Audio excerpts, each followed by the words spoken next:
sheegashada baraha bulshada. xaqiiqdii waxaa laga yaabaa inaad la yaabto cinwaanka aan isticmaalayno, laakiin waa sax.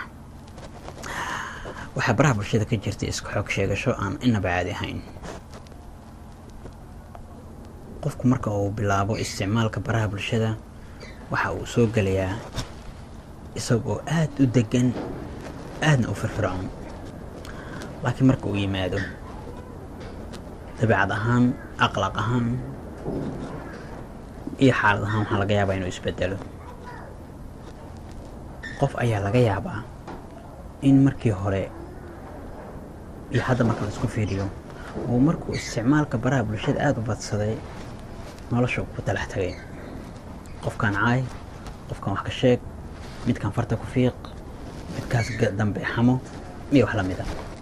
laakiin ma og tahay xamashada iyo wax ka sheegidda qof kale diinteena islaamku inay xaaraantinimaysay. qaarkeedna uma arkaanba wixii baraha bulshada lagu qoro in ay yihiin xan. qaar kalena magacyada aysan dadku jeclayn ay igu yarayaan uma arkaan inay tahay dembi, balse waxay u arkayaan wax iska caadi ah oo nolosha ka mid ah. mid baa siyaasi uu taageero haddii wax laga sheego qofkii wax ka sheegay isla markiiba xaganaya. mid kalena siyaasi uu aflagaadeeyey haddii la yiraahdo maxaad u aflagaadeynaysaa isla markiiba ku xagan. waxaasoo dhan waa isku xog sheegasho baraha bulshada ka jirta. qaas ahaan dhallinyarada iyaga ayaa ku badan isticmaalka baraha bulshada, haddana isla ayaga ayaa ku badan inay isku xog sheegtaan. maxaad nooga sheegi kartaa oo dhibaato ah oo aad kala kulantay baraha bulshada?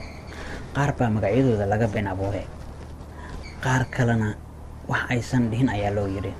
waxaasoo dhan waxay ka dhacayaan baraha bulshada.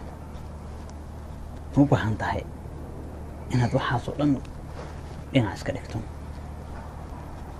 waa inaad beddeshaa habka isticmaalkaaga baraha bulshada. waxay wax walba ku socdaan sida aad adigu ku socoto oo kale. u fiirso isla falgalka aragti dhiibashada. tusaale, sheeko lasoo dhigay oo aan wanaagsanayn ayaad ka dhiibatay aragti. halkaas baa aragtidii qof kale adigana kaa soo hadlay. maanta dhan way socotay, muran bay isku beddeshay. ugu dambeyn waxaa laga yaabaa in dad badan oo kaa aragti duwan ay kuu xog sheegtaan. bedel hab isticmaalkaaga Facebook, Twitter, Instagram iyo wax walba oo social media waad guuleysan.